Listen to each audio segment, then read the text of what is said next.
Life is unpredictable. ఎప్పుడు ఎవరి జీవితంలో ఏమవుతుందో ఎవ్వరికీ తెలీదు. సో, బ్రతికినంత కాలం హ్యాపీగా బ్రతికేయాలి. చిన్న చిన్న కష్టాలు వస్తూ ఉంటాయనుకోండి, దేవుడిని ఎప్పుడు ఒకటే అడగాలి. ఏం అడగాలంటే, దేవుడా నాకు ఏ కష్టం వచ్చినా ధైర్యంగా ఎదుర్కొనే సామర్థ్యాన్ని ఇయ్యి తండ్రి అని నేను కోరుకోవాలి. నాకు కార్లు కావాలి, బిల్డింగ్‌లు కావాలి కోరుకోవడం అనవసరం. ఎందుకంటే నాకు ఆహ్, సో, నేను చూసాను. బాధలు చూసాను, సంతోషాలు చూసాను. అంటే అందరూ చూస్తారు, అలాగే నేను చూసాను. సో, నేను ఆ టైంలో నేను అనుకున్నది ఒకటే. సో, ఈ టైం శాశ్వతం కాదు. సో, ఇంకా ఉంది. ఇంకా ఇప్పుడు బాధపడ్డానంటే రేపొద్దున సంతోషంగా ఉండే రోజులు వస్తాయి అని చెప్పేసి నన్ను నేను ఓదార్చుకున్న రోజులు ఉన్నాయి. మా ఆయన్ని నేను ఓదార్చిన రోజులు ఉన్నాయి.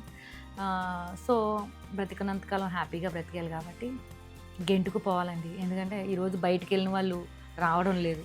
ఇంట్లో ఉన్న వాళ్ళకే గ్యారంటీ లేని లైఫ్ ఇప్పుడు. సో, హ్యాపీగా బ్రతికేయాలి. హ్యాపీగా నచ్చింది తినాలి. అప్పుడప్పుడు ఆరోగ్యంగా కూడా తినాలి. పట్టించుకోవాలన్నమాట హెల్త్ గురించి. ఎందుకంటే అనారోగ్యంతో అంటే అనారోగ్యంతో పాలయ్యి కష్టపడే వాళ్ళు కూడా చాలామంది ఉన్నారు కాబట్టి సో, ఆరోగ్యాన్ని అప్పుడప్పుడు ఆరోగ్యం వైపు చూసుకుంటూ అప్పుడప్పుడు నచ్చింది తింటూ హ్యాపీగా బ్రతికేయాలన్నమాట. Life is short. Enjoy every day and every moment and every minute and every second. So, ఆరోగ్యంగా కావాలంటే మా Jampa sprouted multi millet mix తినేయండి. సో, మా ప్రోడక్ట్స్ ఏంటి తెలుసు కదా చాలామందికి. And sprouted multi millet sprouted java mix and dosa mix and rava mix అనమాట. అన్నీ కూడా చిరుధాన్యాలతోనే చేస్తాం. అండ్ రైస్ అనేది యాడ్ చేయమన్నమాట. అండ్ జొన్న, స్ప్రౌటెడ్ జొన్న అండ్ స్ప్రౌటెడ్ రాగి కూడా అవైలబుల్. మార్కెట్లో ఎన్నో కల్తీ జరిగే బోల్డ్ వస్తూ ఉంటాయి, కాస్ట్లీ, కానీ వాడేస్తామండి. అది ఇటువంటి వాటికి ఏదన్నా కొనండిరా అంటే అయ్య బాబోయ్ ఇంత రేట్లా అని అంటారు. సో, స్వచ్ఛంగా ఏ కల్తీ లేకుండా ఏ కెమికల్స్ వేయకుండా చేసే వాటిని తినడానికి ఆలోచిస్తారు. అదే ప్యాకింగ్గా నీట్గా ప్యాకింగ్ చేసి అమ్మేస్తే మాత్రం హ్యాపీగా తినేస్తారు. ఏంటండి మీరు? సో, నేనేమంటున్నానంటే అందరికీ కాదండి, మరి కొంతమందికి అనమాట. ఇది హైదరాబాద్ పార్సిల్ అయితే వెళ్తుంది.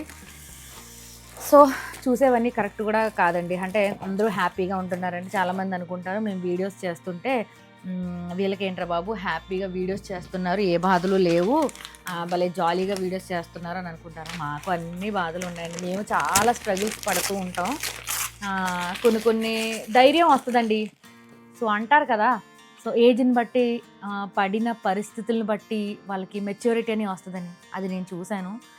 సర్టెన్ ఏజ్ వరకు, ఒక మ్యారేజ్ అయిన కొన్ని ఇయర్స్ వరకు నాకు లైఫ్ అంటే ఏంటో తెలీదు. సో, ఎలా ఉండాలి, భర్త తను పొజిషన్ ఏంటో నాకు తెలీదు. తను ఏమైనా కోపపడితే నేను కోపపడడం, అలగడం ఇలాంటివి చాలా జరిగాయి.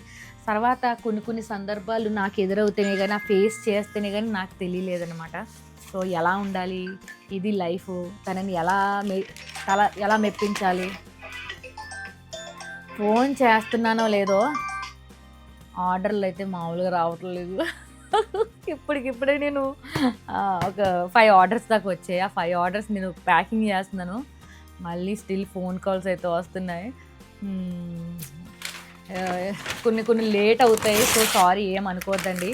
సో, లేట్ అవుతున్నాయని చెప్పేసి ఇంకా నాకు కొంచెం ప్యాకింగ్ సంబంధించిన కొన్ని మెటీరియల్స్ కూడా అయిపోయినాయి. సో, నేను కొన్ని కావాల్సినవి రాజమండ్రిలో తెప్పిస్తాను, లేదంటే అన్నయ్య పంపిస్తూ ఉంటాడు. సో, రాజమండ్రిలో తీసుకోవాలి. సో, ఎక్కడ ఆగిపోయాం? లైఫ్ ఎప్పుడు ఒకలా ఉండదు. సో, పడిన పరిస్థితులను బట్టి అండ్ వాళ్ళ ఏజ్ని బట్టి మెచ్యూరిటీ అని వస్తుందన్నమాట. నాకు ఒక 24 ఇయర్స్ వచ్చే వరకు కూడా నాకు మెచ్యూరిటీ రాలేదు. సో, నా భర్తతో నేను ఎలా ఉండాలి అనేది కూడా నాకు తెలియలేదు. తర్వాత ఒక బిగ్ స్ట్రగుల్ చూస్తేనే కానీ అప్పుడు నా భర్త అంటే ఏంటి, నా ఫ్యామిలీ అంటే ఏంటి, నేను ఎలా సపోర్ట్గా ఉండాలి, నా భర్తతో ఎలా మాట్లాడాలి అని కానీ నాకు అప్పుడు తెలిసిందన్నమాట. తర్వాత నుంచి నేను ఆయన్ని నేను అర్థం చేసుకోవడం మొదలెట్టిన కాడి నుంచి నాకు అన్నీ కూడా హ్యాపీగా అనిపించింది. ఆయనకి నేను, నాకు ఆయన, అలా అయితే ఉన్నాం. సో, అలా మెలిగాం కాబట్టి ఇన్ని ఇయర్స్ కూడా మేము హ్యాపీగానే ఉన్నాం. సో, లైఫ్ ఈజ్ ఎవరికి ఒకలా ఉండదు.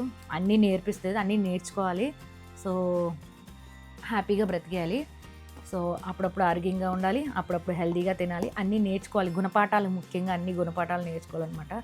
ఏది ఊరికనే రాదండి.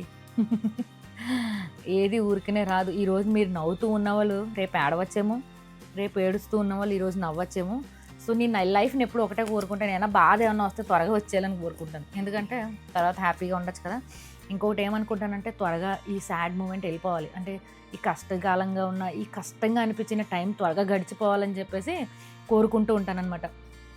అలాగే ధైర్యంగా ఉండాలి, ఏం కాదు ఏం కాదు ఏం కాదు అని చెప్పేసి నాలో నేను ధైర్యం తెచ్చుకుంటూ ఉంటాను. సో చాలామంది అంటూ ఉంటారు మా ఫ్యామిలీ మెంబర్స్లో, ఏంటి వీరలక్ష్మి మీ హస్బెండ్ ఇవన్నీ బిజినెస్లన్నీ ఉన్నాయి కదా, నీకు ఇది అవసరమా, ఇన్ని కష్టాలు అవసరమా అని చెప్పేసి. సో ప్రతి ఒక్కరికి తమ కాళ్ళ మీద నిలబడే సామర్థ్యం ఉండాలి. ఖాళీగా ఉండి ఇంట్లో పనులు అనేది చిన్న పని కాదు, కానీ చూసే వాళ్ళకి అది పెద్ద పని. ఆడవాళ్ళు చేసే పనులు పనుల్లాగా అనిపించవు. ఒకసారి ఆ పనులు ఆగిపోతేనే అర్థమవుతాయి ఎవరికైనా సరే. సో మనం ఖాళీగా ఉన్నంతసేపు, ఓపిక ఉన్నంతసేపు కష్టపడాలండి మెయిన్. ఓపిక ఉన్నంతసేపు కష్టపడాలి, అంతేనా? సో ఇంటి పనులకే ప్రత్యేకించి పామి పామి రుద్ది రుద్ది కాకుండా, సో సర్టెన్ టైం వస్తుంది ప్రతి ఒక్కరి లైఫ్కి. చిన్నపిల్లలు ఉన్నంతసేపు కష్టపడే అవకాశం ఉండదు, వాళ్ళని చూసుకుని పెంచడంలోనే సరిపోతుంది. కానీ పిల్లల్లో కూడా అంటారు, ఏంటి మీ అమ్మ ఏం చేస్తుందంటే ఖాళీగా వచ్చింది అని అంటారు. సో అలాగే ఉంటుందన్నమాట. సో మనం అంటూ ఏంటో చూపించాలి. సో నాకు ఈ బిజినెస్ స్టార్ట్ చేయడానికి కారణం మా హస్బెండ్. అంటే కారణం ఏంటంటే ఆయన నన్ను సపోర్ట్ చేశారు. కాకపోతే ఆయన కోసం నేను చేయాల్సొచ్చింది. ఎందుకంటే ఉంటాయి కదండీ అందరికీ ఈఎంఐస్. సో మీరు అనుకున్నట్టు మేము కాదండి, అందరూలాగే మేము కూడా యావరేజ్ అనమాట. సో అలా నా భర్తకి నేను సపోర్ట్గా నిలబడాలని చెప్పేసి నేను బిజినెస్ స్టార్ట్ చేశాను. ఆయన అలాగే అందరూ ఆదరిస్తున్నారనమాట. సో కాల్స్ కూడా వస్తున్నాయి. ఫస్ట్ ఇంకో కాల్ వచ్చింది, అంతకుముందు ఇంకో కాల్ వచ్చింది. ఆర్డర్ ప్లేస్ చేశాను, అది నిజామాబాద్ నుంచి అయితే వచ్చింది. మరి ఇప్పుడు ఎక్కడి నుంచి వస్తుందో అన్నది చూడాలి. సో ప్లీజ్ మన ఛానల్ని ఇలాగే సపోర్ట్ చేయండి. ఆయన ఆర్డర్స్ అయితే ఇలా వెళ్తున్నాయి అనమాట. ఇంకోండి ఇది ఒక order. Don't under estimate the power of a common house wife. So అందరూ ఒకళ్ళ లైఫ్ చూసి ఇంకొకళ్ళ లైఫ్ని కంపేర్ చేసుకోవడం కరెక్ట్ కాదు. సో ఇది హైదరాబాద్ వెళ్తుంది, అండ్ ఇది హైదరాబాద్ వెళ్తుంది.